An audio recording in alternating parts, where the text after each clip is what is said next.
आणि त्याच्यामुळे हा 140 वर्षानंतर येत असल्यामुळे लोकांना हा क्षण आपल्याला जीवनामध्ये एकचदा येतो आणि म्हणून लोक पायी वाहनं आपल्या इथून जिल्ह्यामधून लोक गेले. जवळजवळ करोडो लोक त्या ठिकाणी अनुभव केली आणि एक असं पुण्य प्राप्त करून घेतलं अशी भावना त्यांच्यामध्ये आता निर्माण झालेली आहे. ज्यांना तिथे जाणं जमलं नाही, गरीबच नाही असं कोणी असं श्रद्धा आहे, पण काही कारणामुळे या त्रिवेणी संगमावरचं आणि ते जाऊ शकले नाही, त्यांना ते त्या माध्यमातून त्यांना पण ते जी श्रद्धा आहे ती श्रद्धा पण त्यांची काल म्हणजे उद्या संध्याकाळी आम्ही सर्वांना बोलवलं. त्या ठिकाणी आपण अभिषेक करणार. ते जल आणलेलं आहे, ते जल त्याच्याबरोबर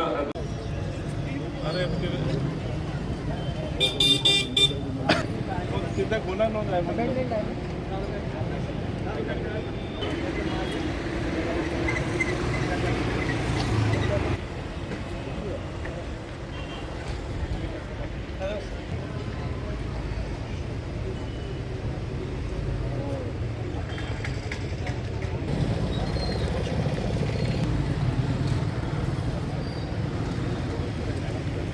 गुडमिळ खराब होतील साहेब, त्यामुळे ठेवले आणि माझं बाबा खराब होतील.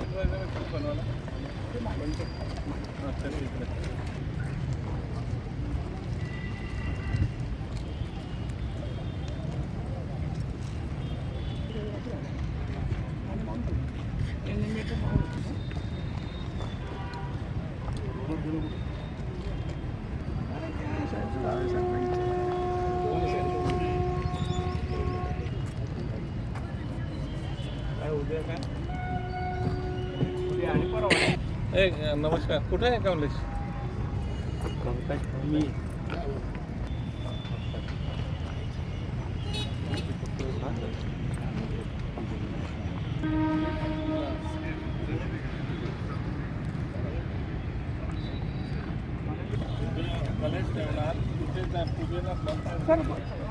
असं ते इथे पूजा होणार की व्हिडिओवरनं आपल्याला आपण सगळ्यांना दाखवणार लावायला लागेल. कारण कलश पुढे ठेवले तर ते दिसणार नाही, त्या कॅमेऱ्यामध्ये येणार नाही. त्यानुसार आपण जरा थोडी पाण्याची बाटली म्हणजे त्या पवित्र पाण्याची बाटली आपण त्यांना देणार आहोत. आणि हे आमचे अनुलोमचे कार्यकर्ते असेल किंवा पक्षाचे कार्यकर्ते असतील, ते जाऊन ज्या माणसाची श्रद्धा आहे आणि ज्याला इच्छा आहे घ्यायची, त्याला प्रत्येक कुटुंबाला एक बाटली आपण देणार आहोत. साहेब, हा कार्यक्रम कधी, कोणत्या दिवशी, किती वेळात, म्हणजे कोणत्या वेळात घेतला? उद्या 9 मार्च रोजी संध्याकाळी 7 वाजता महाआरतीचं आपण हा कार्यक्रम केला आहे.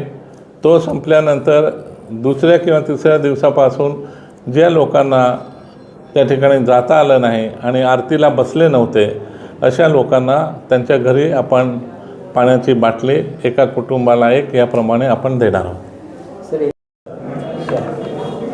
प्रयागराज येथील महाकुंभ जलकलशाचा अभिषेक आणि महाआरती सोहळा 9 मार्च रोजी संध्याकाळी 7 वाजता आपण आयोजित केला आहे. या सोहळ्यामध्ये आपण प्रयागराजला जे लोक जाऊ शकले नाहीत, श्रद्धा असताना, खूप इच्छा असताना काही कारणामुळे त्यांना जाता आलं नाही, म्हणून त्याच्यासाठी आपण उद्या 1001 जोडप्यांचे त्या ठिकाणी अभिषेक आणि महाआरती ठेवलेली आहे.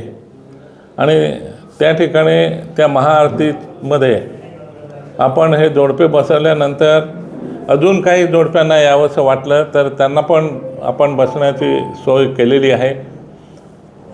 आणि त्या ठिकाणी हे जे जोडपे आहेत यांना तिथे या त्रिवेणी संगमामधील जल आपण प्रत्येक जोडप्याला देणार आहोत.